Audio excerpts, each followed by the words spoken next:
The Rocket Review is sponsored by Why Not Saloon. We're thrilled to have on the show an incredible country music singer, songwriter, and guitarist. Nashville Scene has said that he's an artist to watch for 2024. The Rocket Review says he's an artist to listen to in 2024 and beyond. Elvie Shane, thanks for coming on the show. Thank you for having me, Man, brother. I feel like it's been hard to book you on here because you tour so much. Well, I have been touring quite a bit lately. It's been good. We took quite a bit of time off last year. I kind of had to get my head and my heart right for a little while. So it's good to be back out on the road. Well, I'll tell you what, it's good to listen to your new album, Damascus, that came out in April. And certainly your past songs, and you've gotten a lot of attention with Billboard, Rolling Stone, all these magazines and outlets. But Damascus is like, each song is like a piece of folded steel. Yeah, the whole concept was to kind of venture out into all of my influences across genres and kind of take those different types of metal, if you will, and throw them in a forge and make that Damascus knife. So, but I mean, each song to me, when I was listening to this album, Elvie, I got to tell you, to where each song stands alone. They're like little mini movies, and I think you really shared your heart in this. And I mean, and I was kidding you when you came into the studio. It's like, man, you are committed. It's like, I mean, you're singing with like all your. I feel like you're like a songwriter on Music Row, playing at Bobby's Idol Hour, trying to make sure that people down at Warner Brothers hear you. I've done that before. But yeah, definitely, we were committed for this project. I mean, I went as far as moving back to Kentucky, small town Kentucky, because I wanted to write music for those folks. That's where I come from. Right. And that's the people I understand. So we moved the family back, had my daughter up there, wanted my daughter to be born in Kentucky, where I'm from too. So there was a lot of commitment. There was a lot of struggle and a lot of commitment with this project. But you and I were talking also on that, from the first song to the last, on how you were challenged. I mean, certainly you're an instant success now. It's only taken 10 years, right? Yeah, right. But I mean, you've done your time in Nashville and certainly written songs and done everything here and had a lot of success even with your first album, and with those singles. But now you were saying this Damascus is the album you wanted to make. Yeah, I feel like Damascus is more like my first record than Backslider was. Backslider was definitely honest to who I am, where I come from, but more than anything, it was just a collection of the best songs I'd written up to that point. With Damascus, there was one thing I was seeing across the world. I got to travel the world from Australia to the UK, and I seen one universal theme, and that was a lot of struggle going on in the world. And I think if you listen to the record, the music, the lyrics, the vocals represent that struggle. Well, and I think also you do a great job, Elvie, on showing your influences, such as Fan on High. Yeah. To me, it's like going. I'm listening to this. I'm going. I could totally relate to this, man. It's like you got your '90s country, you got your Jerry Reed nod, and you brought in some key players on this also to be a part of that song. Yeah, we had Gordon Mode on the keys, man. He can play them like nobody's business. Right. And then Charlie Worsham, good friend, songwriter, artist, great guitar player, came in and played. But a little tip of the hat to some old country with that song. The whole record was trying to touch on every genre, like I said, from rock and hip hop to gospel to 90s and traditional country. And that was the 90s and traditional country nod, I guess. Well, and also, with Pill, I was telling you, to me, and certainly addressing a topic that a lot of artists and people shy away from, and you did not in that song and in those lyrics. Yeah, that's probably the most personal song on the record. The first verse is my story, and then the second verse was kind of an apology to an apology to the girl that I dated at that time. Yeah. And I feel like we see a lot of that these days. Everybody's got a brother, a sister, a cousin, a parent that has been going through that. Right. So. But I think also from your background in Caneyville, Kentucky, having a truck driving dad, and then also, a lot of people may not know this, but you grew up in the church. Yeah. And so you and I were talking to where you're not ashamed, to mention your faith and everything within the songs, as much as you're addressing other working men and women's typical daily challenges. No, man, I don't want to ever stray away. That's a huge part of my foundation, where I come from. And, I fall short just as much as or more than most people on a daily basis, but I think people feel pushed away because, they might be a little bit more of a normal human being like myself, but they have this idea that they're just supposed to be perfect to be able to be blessed or have a home in heaven one day. And I think contrary to that, is what it actually is. And so maybe, hopefully, we're bringing a few people back Well, and I think also, with the final track on there, once again, Damascus was such a great name for an album. And I know you recorded this at multiple studios, but the final track on the album too, where, I hope there's a creek in heaven. It's like to me, once again, growing up in the country as well, there was that creek in the front yard, and it was the good and bad. I'd go catch, crawdads and everything. Yeah, but same. then when it would flood, you had to watch out because the water would get in the garage. Yeah, ours was down through the holler, a little place called Pine Knob. Me and my brother used to hike over there all the time, go swimming that swimming hole, and we'd just be in our blue jeans, And one day I got to thinking, I miss my granny dearly. She gave me my first CD. It was Roger Miller's Greatest Hits, and she taught me my first 3 chords on guitar, E, A, and B. And she said, you can play any of these songs with those 3 chords. So I got to thinking about my granny one day, and I just looked up at the sky and said, Granny, does heaven have a creek where I can swim in my old blue jeans? And I was just hoping that it does, so we'll find out one day. Such a power. And I got to tell you, man, and once again, you've kind of got those rock vocals, with some of your, which I love, and I think, it definitely sets you apart from a lot of singers and everything. But on that song, it's like, man, your voice is just, you're hitting the high notes, buddy. It just kind of came, man. I read I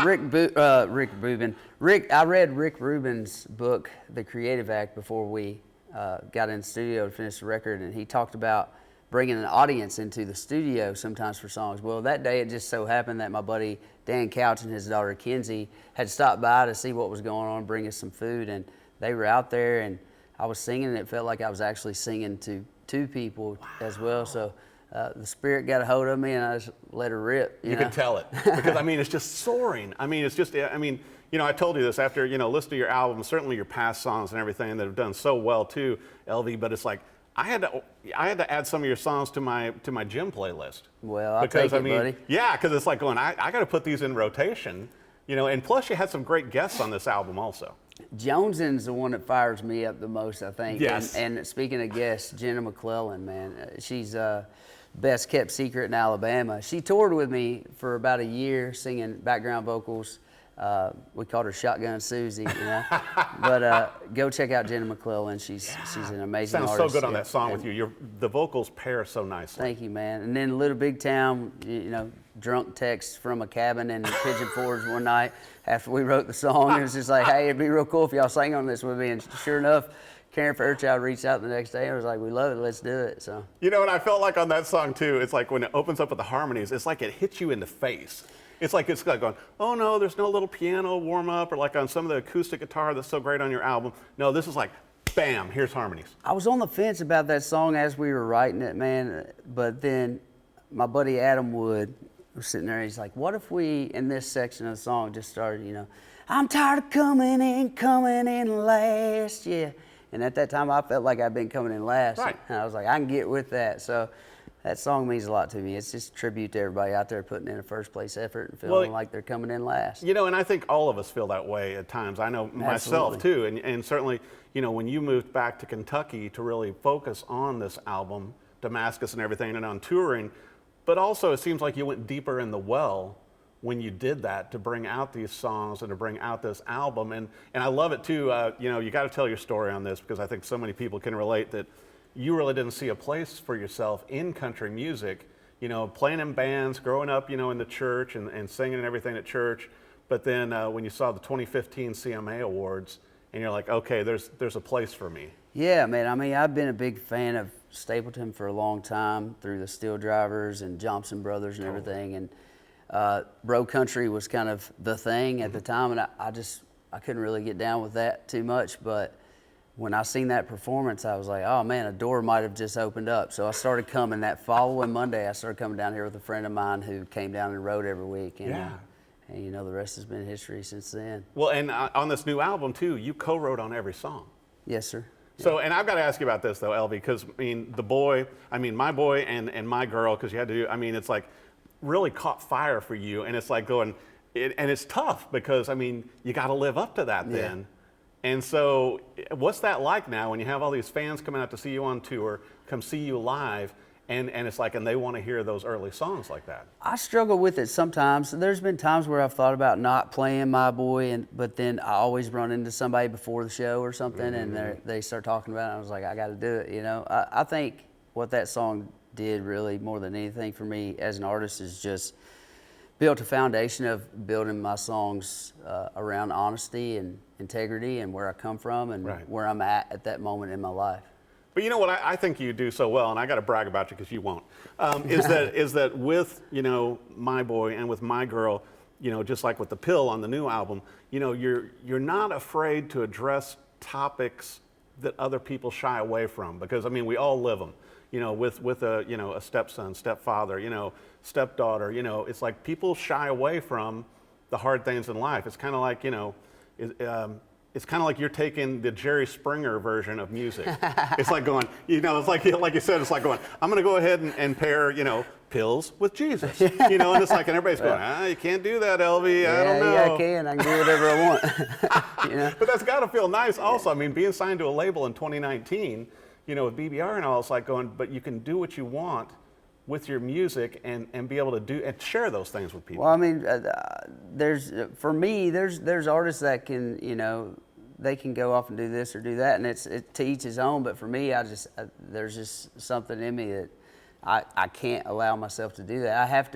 I have to be able to relate to the story very personally, or know the story very well to be able to tell it, such as like 215-634.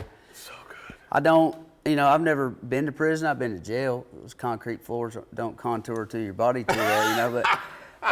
But I got a good friend who's serving a pretty hefty sentence for reckless homicide, and he's my oldest childhood friend. And you know, through him, you know, I just sat around and imagined what it might be like to be a human in that situation one day, and you know, take away any wrongdoings or whatever they did to get them there. It's just that you're still a human being in that situation, and I feel like, you know, we still need to just care about people, you know, and people do change, and people make drastic mistakes in life. We all do. I feel like, you know, you still get a chance to right those wrongs, whether you're in there for the rest of your life or you get out and get a second chance at life in the free world. Right.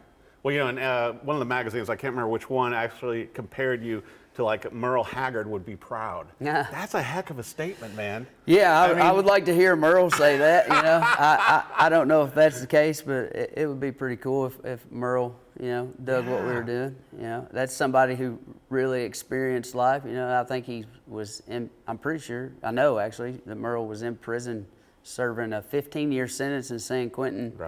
When Johnny Cash came in and inspired him to be an artist, and he was able to be let out on parole after 3 years, but they put him in a maximum security prison because he was so good at breaking out of all the other ones, you know. So. But you know, I think that's also, Elvie, talking about the music, to where, you know, in each song, I think we can all find ourselves or people we know.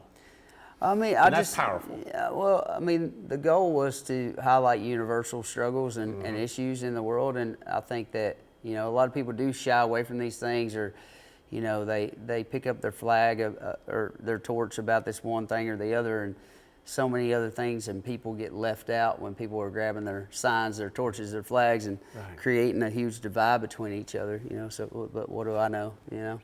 Which is a great, name for a song. Oh wait, that's a song on the album. Which is also, I love that song. I kind of feel like, though, you know, like this is your Jerry Maguire album.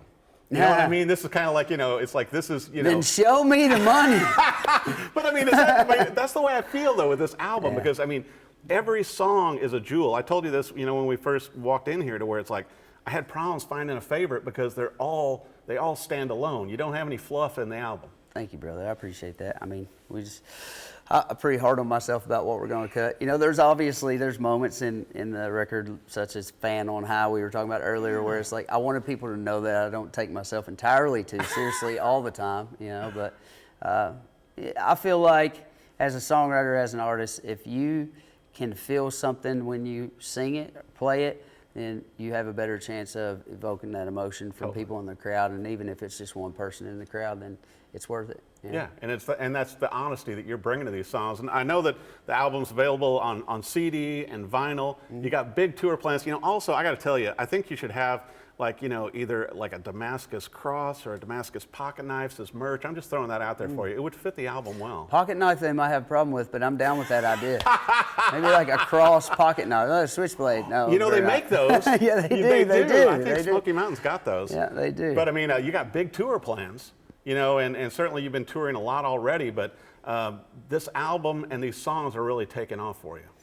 Well, it definitely seems like there's a difference post-release with this record than there was with Backslider. Backslider seemed like people were very excited about it for a short amount of time, and it kind of dwindled. But the longer I go with this project, the more I hear people talking to me about it, or people saying they're seeing stuff about it online and situations like this. So I appreciate you guys helping me spread the word. Totally. I'll tell you what, and be sure also, however you consume music, whether it's the playlist or whether, you want a CD or album, and I know he's going to have these on tour also. Where do our viewers need to go for the website, for the social media, everything Elvie Shane that they need?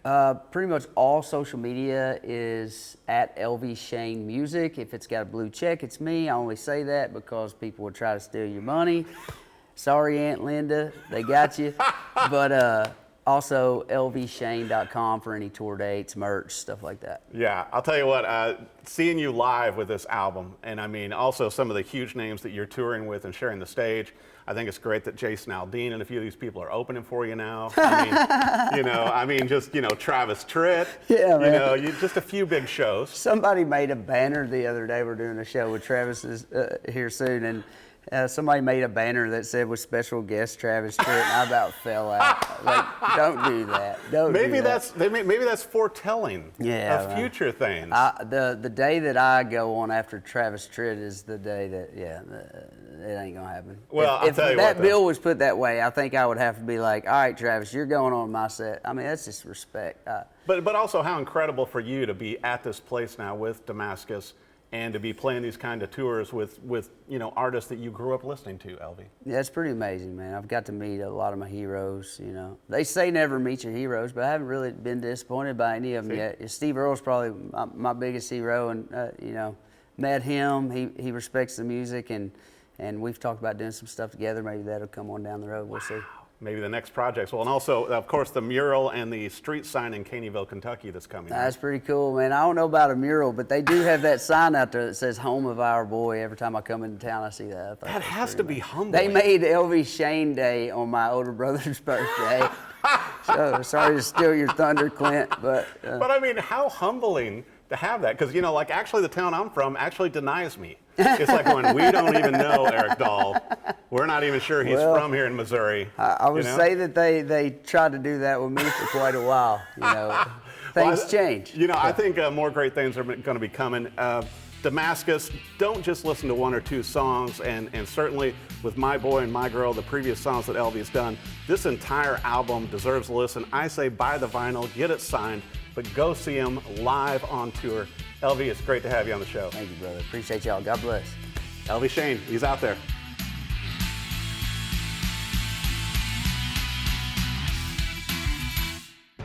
The Rocket Review is sponsored by Why Not Saloon.